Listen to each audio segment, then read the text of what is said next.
Hello, my name is Zimon, and I wanted to share with you the number one hack, or should I say, it's not really an hack, but it's the number one thing that has the single greatest impact on your well-being in your life. Now, look, there's a lot of different things that you can do in your day-to-day life, right? You can eat healthier, you can meditate, and probably going to think that I'm going to say meditation, but no, I'm going to sort of pull that one out. That is the number one thing, but you've already heard me beat that to death, okay? You've already heard me share that a lot. Meditation is truly the number one thing that you can do, right? Going within, but it's not the meditation that other people teach. A lot of the meditation that other people teach is just, okay, it's going to relax you, it's going to help you silence the mind, it's going to make you feel better and happier, and it's going to have a lot of positive benefits. But the meditation that I teach is about connecting and communicating with your higher self to transform everything and pull out all the things that are ailing you and holding you back and all of that.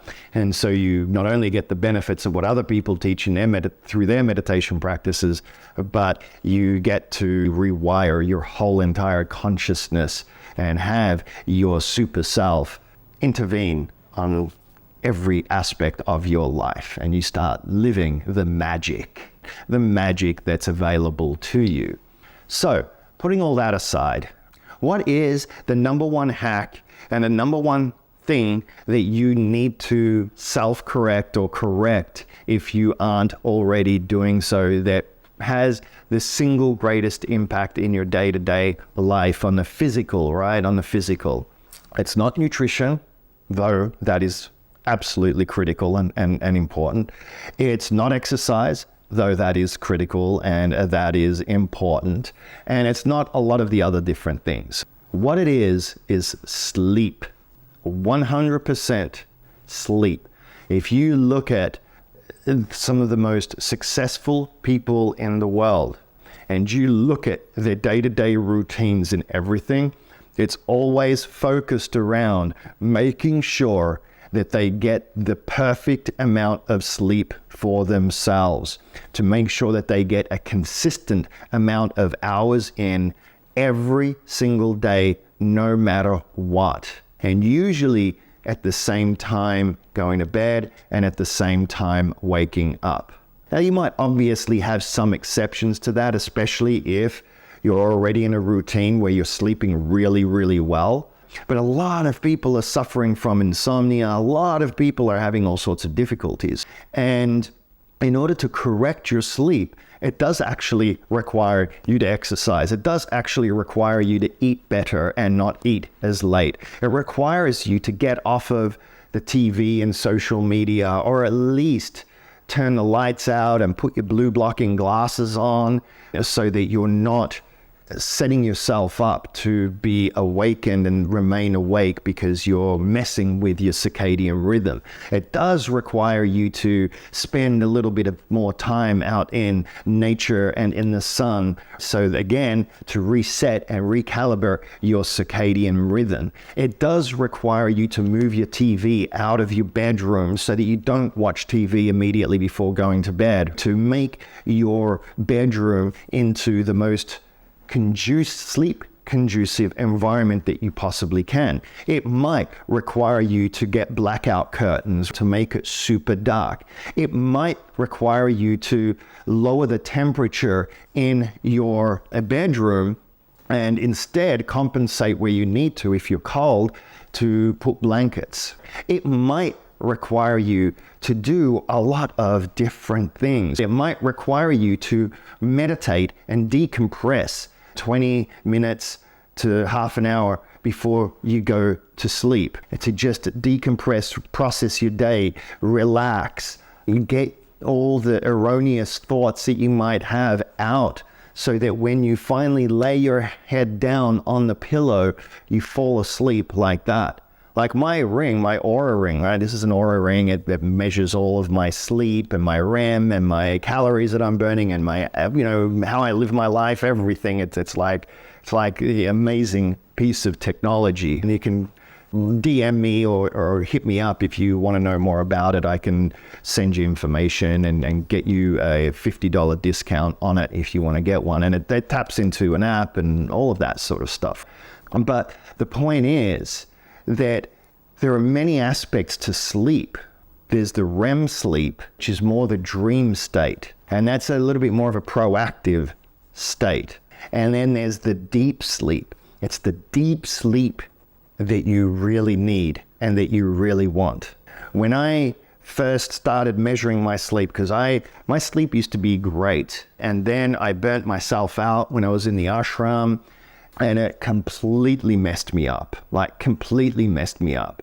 I mean, I never had to do anything to optimize my sleep. I never did. I could sleep with the blinds open, and I used to, because I used to have a great view like this, and I could see the stars, and it was just cool. And what happened is that I couldn't sleep anymore. My mind was racing. It was all sorts of crazy stuff. I was in complete fight or flight. And it took me to get over my burnout. It took me years to actually really fully recover, because I was also traumatized inside of my body.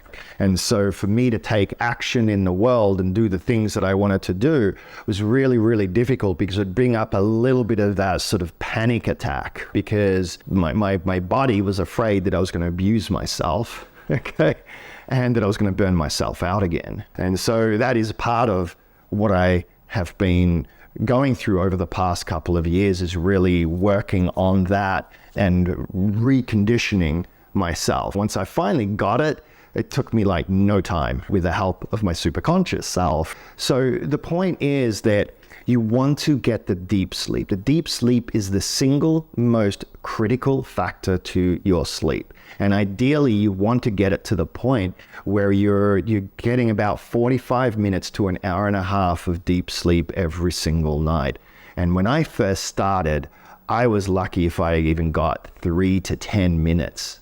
My REM sleep was pretty good. When I got off pot and I stopped drinking alcohol, and my sleep completely changed, but it took a while to getting my sleep optimizing, because those drugs and those substances really mess with things, right? And you never get a good night's sleep when you're on alcohol. With pot, you can, but for me, what happened with pot was that I couldn't dream. I couldn't remember my dreams, and I love my dreams. I love my dreams. To me, my dreams are equal to watching a really, really awesome action movie. Like, my dreams are so amazing. Like, I can't wait to go to bed, because I'm excited, looking forward to my crazy, fun, engaging dreams that I have. So I get now anywhere from 1.5 to 2.5 hours of REM sleep a night,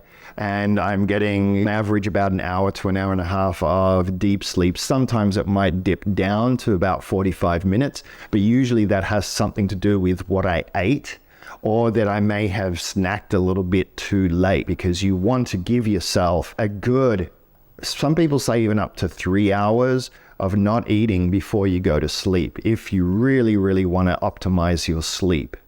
But none of this is rocket science, is what I'm saying. But sleep is so, so, so important. And some people say, well, I'm a night person, or I'm a morning person, blah, blah, blah. Okay, so adjust whatever you need to accordingly. However, I will say this.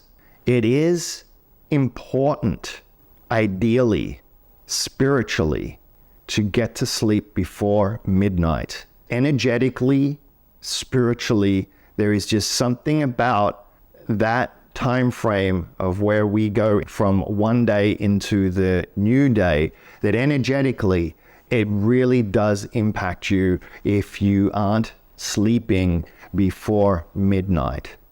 But the funny thing is for me, though, is that when I put my head down, this ring thinks that I'm falling asleep within 2 minutes.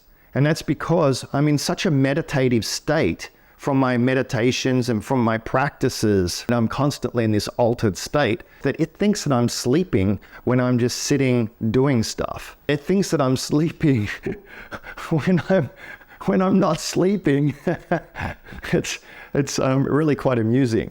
But this really helped because it really allowed me to see what was going on and the things that were impacting my sleep. And so as I watched that, it gives you recommendations too. So anyway, I don't want to talk that much more about sleep other than to say sleep is really important. And you watch, when you start getting really good sleep and you start getting the deep sleep that you need, OMG, your day is going to go 1,000 times better.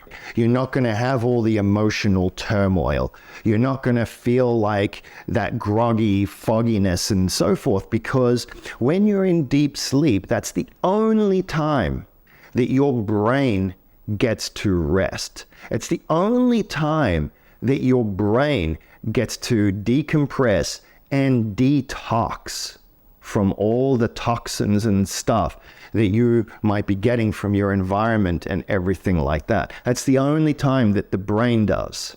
Not even meditation will help your brain detox to that degree. The reason why, because when you're in meditation, well, it's not necessarily true, but let's just say most people's meditations won't help their brain detox in that way.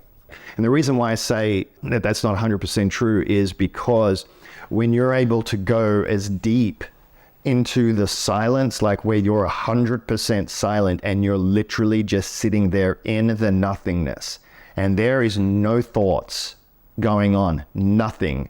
You're not even receiving anything. You're just sitting there in this blissful void of nothingness, like truly, then your brain is able to detox at that point because your brain is completely disengaged and it's not using any energy anymore. You're just like, woof. But very few people really attain that level of meditation. A lot of people think that they are, but it's not just when you're in the blissful state and whatever else. You have to be in this state where you're quite literally in nothingness and there are zero thoughts. You're not visualizing anything. You're not seeing anything. You're just in the void. And then in that case, your brain is detoxing.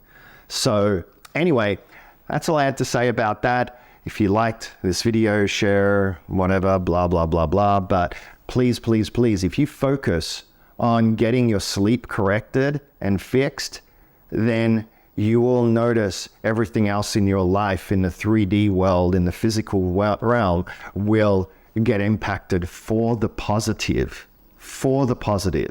But yeah, you might have to give up playing computer games all night with your friends, and you might have to give up certain things in order to correct that. But if you want to live your best life and you want to truly live as God in this reality, then it's well worth the sacrifice. It's well worth it. And what you will find is maybe initially you might start off with 8 hours of sleep is what's going to help you get the ideal amount of REM and deep sleep. But then what you will find that as you get that on a consistent basis, that you're able to now do 7 hours. And it's like, whoa, you know what I mean? And then you might be able to start doing 6 hours of sleep and still get the same amount of REM and deep sleep. And then it's like, whoa. And I know people that can get down to anywhere between 4 and 6 hours of sleep and it be perfect for them. But that's because they've fully optimized their whole entire life and they're living from the place that I'm talking about you and everyone hopefully wanting to achieve. That place of mastery, that place of self-actualization and realization, that place of being who you truly are and not allowing the negative influences in your life to even have any possible effect on you at all, because you know what it truly is and you know that it's just whatevs. It's just white noise. Okay, so anyway, thank you, and I hope you enjoyed that.